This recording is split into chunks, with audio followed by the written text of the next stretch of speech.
नमस्कार। और आज आपको हम बताने जा रहे हैं इंटरजेक्शन के बारे में। इंटरजेक्शन लिखा जाता है, इसको बहुत लोग इंटरजंक्शन के नाम से भी जानते हैं।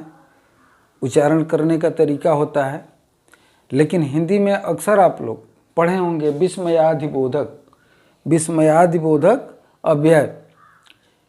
आप पार्ट ऑफ स्पीच पढ़े होंगे तो उसमें 8वें नंबर पर इसका नंबर आता है। Noun, pronoun, adjective, verb, adverb, preposition, conjunction और इंटरजंक्शन लास्ट में इसका आता है। और जहाँ पर विस्मयादिबोधक संकेत रहते हैं वहाँ पर जैसे इसकी परिभाषा यूँ किया जाता है कि इंटरजेक्शन वह शब्द है जिसका प्रयोग शोक, हर्ष, घृणा, प्रशंसा आदि को व्यक्त करने के लिए किया जाता है। इसका प्रयोग अक्सर वाक्य के शुरू में किया जाता है और इसके बाद नोट ऑफ एक्सक्लामेशन चिन्ह का प्रयोग करते हैं। अब देखिए, इसको शोक हो, घृणा हो, प्रशंसा हो, किसी को दुख पहुंचता हो, उस समय ऐसे शब्दों का प्रयोग किया जाता है।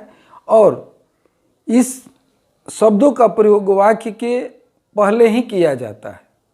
अक्सर ऐसा होता है, यानी 90% की स्थिति में कहीं कहीं ऐसा होता है कि बाद में इसको किया जाता है, लेकिन अक्सर इसको पहले किया जाता है। और इस शब्द के प्रयोग के जस्ट बाद नोट ऑफ एक्सक्लामेशन, जैसे कि ये दे करके, और यहाँ पर ये जो होता है ये नोट ऑफ एक्सक्लामेशन होता है और इसका प्रयोग हम लोग करते हैं।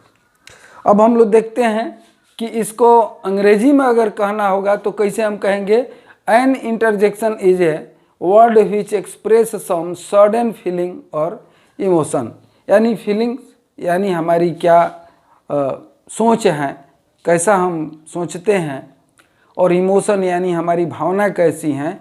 अचानक इस भावना का जब हमारे में आता है तो हम जैसे कोई खेल देखते हैं और किसी प्लेयर ने वहाँ पर गोल मार दिया तो क्या कहते हैं, शाबाश, हुर्रा। तो ऐसे शब्दों को उत्तेजना वाला शब्द होता है वहाँ पर, और ये एक्सप्रेशन तत्काल होता है और आवाज़ में थोड़ा सा जोर आ जाता है और उसको व्यक्त आदमी कर देता है। जैसे किसी के यहाँ हम जाते हैं, कोई दुख की बात होता है तो हम लोग क्या कहते हैं, आह, ओह, यानी हम दुख प्रकट करते हैं, हम वहाँ पर इमोशन से काम लेते हैं। तो ऐसे शब्दों का प्रयोग हम अक्सर जो है घृणा, प्रशंसा, किसी का व्यक्त करने के लिए दुख, शोक की स्थिति में इस शब्दों का प्रयोग हम करते हैं। यहाँ पर हम देखते हैं interjection are mere sound of cries. अक्सर इसका जब भी इंटरजेक्शन का हम प्रयोग करते हैं तो चिल्लाहट में, यानी आवाज़ वहाँ पर थोड़ा सा जोर हो जाता है। जैसे हम कहते हैं अल्लाह, ओह। इसको हम देखिए यहाँ पर उदाहरण में हम आपको बता दिए हैं। अल्लाह, इसका हाय, हिंदी अर्थ क्या होता है, हाय। ओह, हाय। आ, हाय। ये तीनों शब्दों का व्यवहार जो है हाय के लिए, यानी जहाँ दुख प्रकट किया जाता है। उसी तरह से हुर्रा, यानी जब भी हमें खुशी मिलती है, जॉय मिलती है, जहाँ पर हमें किसी की अचानक जो है इस तरह का काम देखते हैं जिसे हमें खुशी की अभिव्यक्ति करना होता है, तो हम कहते हैं हुर्रा, वाह, ब्रेवो, शाबाश। किसी को शाबाशी देनी हो, किसी ने अच्छा काम किया हो और शाबाशी देनी हो, उत्साह में उसको क्या कहते हैं, ब्रेवो शब्द का प्रयोग करते हैं। फाई फाई, जहाँ पर घृणा करने वाली बात होती है, घृणा व्यक्त करने वाली बात होती है, तो वहाँ पर हम फाई फाई शब्द का प्रयोग करते हैं, जिसको हिंदी में हम छी, नहीं आदमी कहता है कि छी, मैंने अच्छा यह नहीं काम किया है, तो ऐसे जगहों पर फाई फाई का प्रयोग करते हैं। और जब दो फाई है तो हर एक फाई के बाद नोट ऑफ एक्सक्लामेशन हम लोग देते हैं।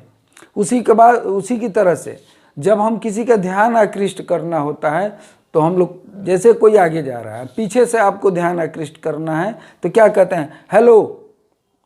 तो आदमी समझ जाता है कि किसी ने हमको ध्यान आकृष्ट कराया है और वह पीछे मुड़ करके देखता है, हेलो, वह पीछे मुड़ के देखेगा। उसी तरह से कोई बहुत अच्छा काम करता है, चाहे कोई बच्चा क्लास में अच्छा करता है, तो हम लोग क्या कहते हैं, वेल डन, यानी शाबाश, बहुत अच्छे। तो ये सारे शब्द क्या हैं कि ये हमारे फीलिंग से जुड़ा हुआ है और इमोशन से जुड़ा हुआ है, और अचानक ये व्यक्त हम कर देते हैं। इसमें रोक करके सोच करके कोई फीलिंग हम व्यक्त नहीं करते हैं, तत्काल फीलिंग करते हैं, और फीलिंग करने में हमारा आवाज़ जो है थोड़ा सा तेज साउंड आता है। तो इस तरह के होते हैं। लेकिन दुख के समय में अचानक हमारा चेहरा गिर जाता है और आवाज़ में भी कमी होती है, यानी हमारे जो भी फीलिंग है, जो भी इमोशन है, जब खुशी होती हैं तो हमारी आंखें चमक जाती हैं, साथ में आवाज़ भी तेज होता है, और दुख होता है तो वहाँ पर हमारी आवाज़ गिर जाती हैं और दुख व्यक्त होता है।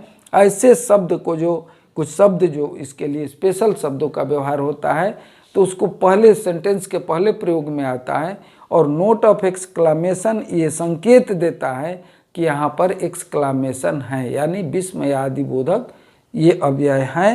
यहाँ पर विस्मयादि बोधक शब्द का प्रयोग हुआ है, इसलिए एक्सक्लामेशन का चिन्ह वहाँ पर दिया जाता है।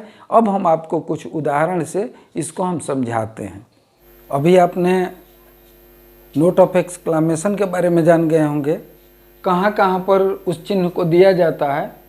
तो इसमें आप कुछ उदाहरण में आप देखेंगे कि किस तरह से उसका प्रयोग किया जाता है, क्योंकि शुरू में मैंने बताया है कि जो भी आप इस शब्द का प्रयोग करते हैं, तो नोट ऑफ एक्सक्लामेशन शब्द के तुरंत, यानी जो भी वर्ड का प्रयोग करते हैं तो तुरंत ही व्यक्त करते हैं, लेकिन कुछ में बाद में भी किया जाता है। उदाहरण के स्वरूप में आपको बता दें हम कि आह। अब यहाँ पर देखिए नोट ऑफ एक्सक्लामेशन तुरंत दिया गया है, व्हाट हैपेंड टू देम, यानी ये क्या हो गया उन लोगों के साथ में। तो आह जब हमने आवाज़ लिया तो यहाँ पर जो है हमने नोट ऑफ एक्सक्लामेशन का चिन्ह तुरंत दिया। दूसरे सेंटेंस में देखेंगे, what is sad story it is, यह कैसा दुखद भरी कहानी है, और लास्ट में इसका नोट ऑफ एक्सक्लामेशन दिया गया है। यहाँ पर स्ट्रेंज शॉकिंग, जैसे कोई ऐसी बात आती है कि शॉक करने वाला होता है, जिसकी अपेक्षा आप नहीं करते हैं, वह घटना घट जाती हैं, तो ये शॉकिंग वाली बात होती हैं। तो वहाँ पर जो है नोट ऑफ एक्सक्लामेशन का जो चिन्ह दिया जाता है वह बाद में दिया जाता है। यहाँ पर देखिए, hello what is he doing here, उसके बाद आप हेलो कहते हैं, आकृष्ट कराने की बात करते हैं कि किसी को अपने तरफ आकृष्ट कराएंगे। Hello what is he doing here, यानी इस शब्द का प्रयोग हमने कोई यहाँ पर अर्थ निकालने के लिए नहीं किया गया, बल्कि आपको ये दिखाने के लिए किया गया कि हम आपको आकृष्ट कर रहे हैं।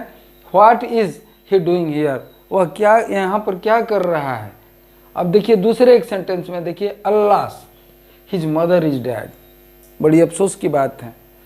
अल्लास का शब्द जहाँ पर दुखद बात होती है वहाँ पर किया जाता है, और इसके शब्द के तुरंत बाद एक्सक्लामेशन का चिन्ह दिया गया, हिज मदर इज डेड, क्योंकि उसकी माँ मर गई है।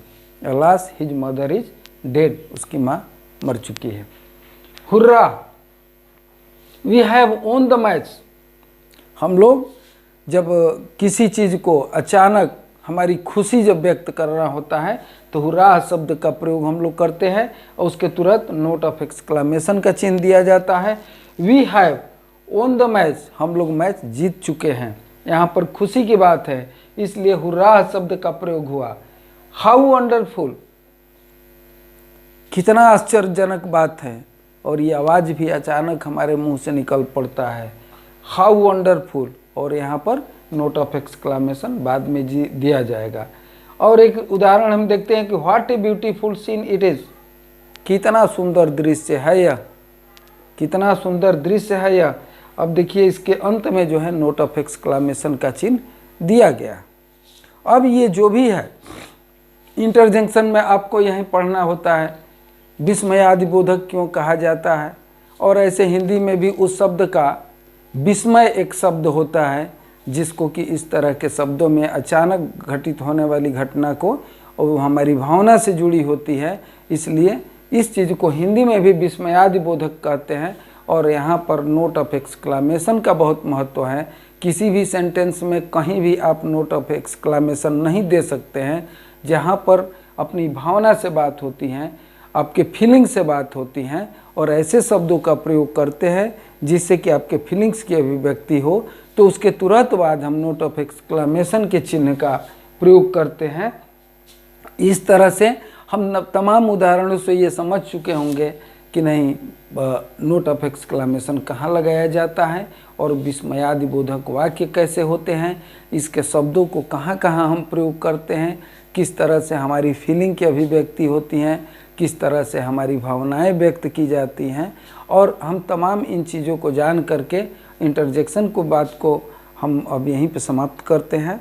और आप उम्मीद है कि इसको ठीक से देखेंगे, पूरी तरह से इसको पढ़िए, पूरा वीडियो देखिए, अंत तक देखेंगे तो पूरी तरह से आप समझ जाएंगे। और फिर अगर कोई दिक्कत हो तो आप जो है कमेंट में लिख सकते हैं, कहीं पे पूछना हो कमेंट में लिखिए। धन्यवाद।